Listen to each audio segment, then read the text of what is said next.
Hi, I'm Kathryn from UBTV, and today we're asking politics students what they think about Jeremy Hunt's autumn budget.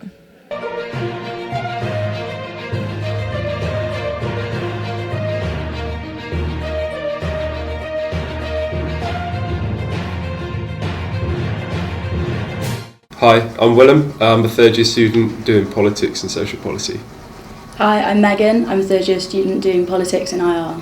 Hi, I'm Morgan. I'm a third year politics and IR student. Describe your feelings towards the autumn budget in 3 words. Big Tory mess. Clean-up job.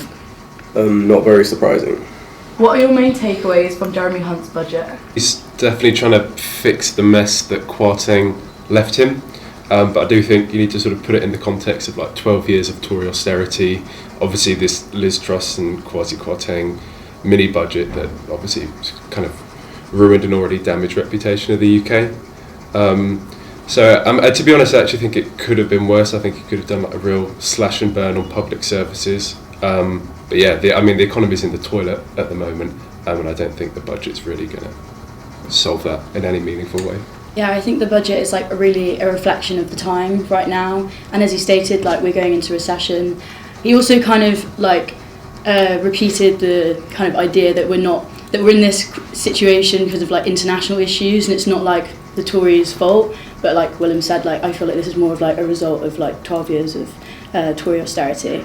Yeah, I mean, I definitely do feel for the guy because there's not really much more he could do. I do think the Russian invasion, Brexit, and the pandemic have definitely had effects because you kind of see inflation all around Europe. But like Willem said, it's definitely just too little, too late.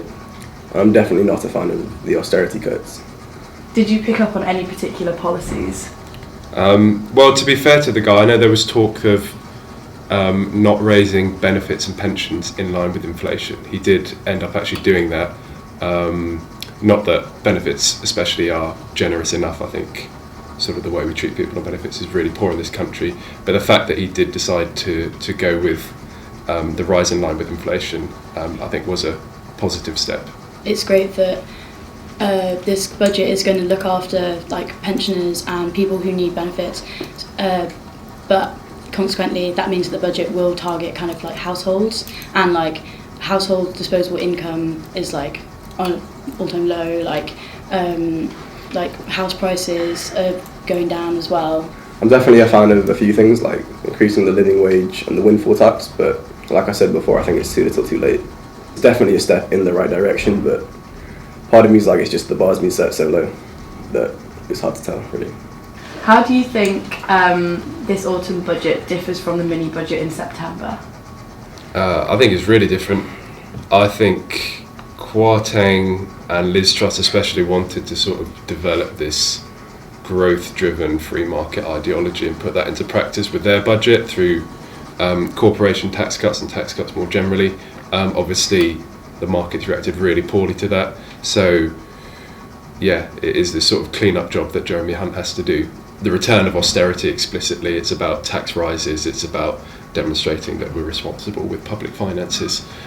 So yeah, I think it's a complete shift in the direction of the government. It's very un-Tory, like he's been likened to Gordon Brown's policies, so yeah, I definitely think it's a branch away from like the mini budget from before and like traditional conservative kind of economics.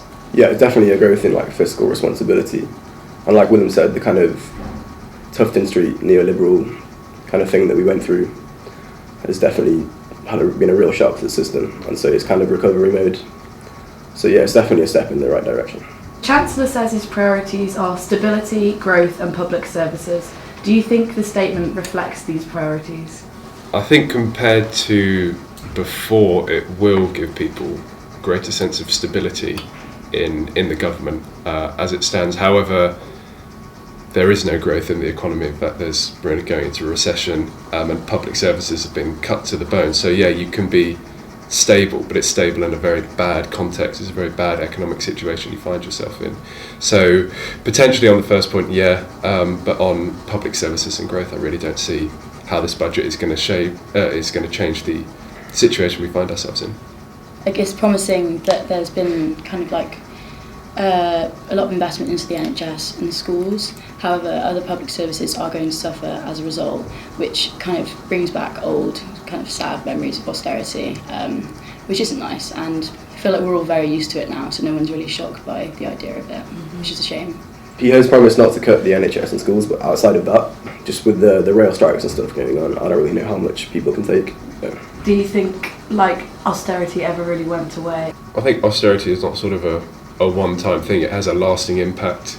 So when you do see sort of stagnating growth, stagnating wages, public service cuts, and then you get a pandemic, and then you get the Russian invasion of Ukraine and the effect that's had on the energy market, we're not in a very good position to deal with any of these external shocks. And I think that's why, out of developed economies, if you like, we've fared really, really badly. So yeah, I don't think austerity really went away in a meaningful sense. As long as the Conservatives are electable, the Conservatives will continue to do this, and they know that they can, and in this way, kind of like the richer people are lesser affected, and yeah, the whole country then has to pay the price for the government's like economic faults and things. So I mean, I also think something that's not being talked about is Brexit, and the fact that we don't really have the economic stability that being part of a regional trade bloc provided us. Now we're just kind of floating in the wind of the free market. And even though a lot of the people that are promoting this budget were in favour of Brexit, and now they just don't talk about it. Where do you think the situation in the UK right now lies in comparison to other European countries? I think it is, in comparison, quite bad. Obviously, everyone's facing a bad situation post-pandemic and with energy at the moment. But like when it comes to energy, I think our bills are so much higher than the rest of Europe, even though we don't really use that much gas compared to like Germany or somewhere, which obviously is what the Russian war in Ukraine has mainly affected gas. So obviously we're kind of being screwed over in some way by the energy market. And yeah, I don't think this budget, it does increase the windfall tax, but I don't think it gets to the heart of the problems in the UK energy system and how households are going to have to pay so much more. Since Brexit as well, we've always been set apart, and because of the repercussions of Brexit, we're going to feel everything a lot harder than the main body of the EU.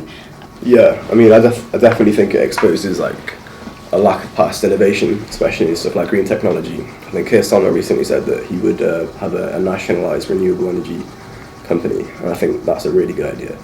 But again, it just exposes kind of the last 12 years, a lack of innovation, a lack of care, and a lack of kind of thinking ahead in comparison to other European countries. And so we're definitely suffering from that. But yeah. I feel like they got quite sombre. Yeah, I know. Yeah, it's pretty On the topic. It wasn't in the budget, but I saw one thing where Tory ministers were calling for like a £50 charge to see a GP, and I think that's just part of like a bigger trend towards kind of the slow kind of pushing towards privatising the NHS, and that's pretty scary actually to me. There's always the argument that almost the situation that the public services find themselves in at the moment is somewhat intentional at some level to demonstrate, hey look, public sector, it doesn't work, it can't provide for people. So it becomes a justification for increasing elements of privatisation or fully fledged privatisation within these services. Yeah, I agree with that.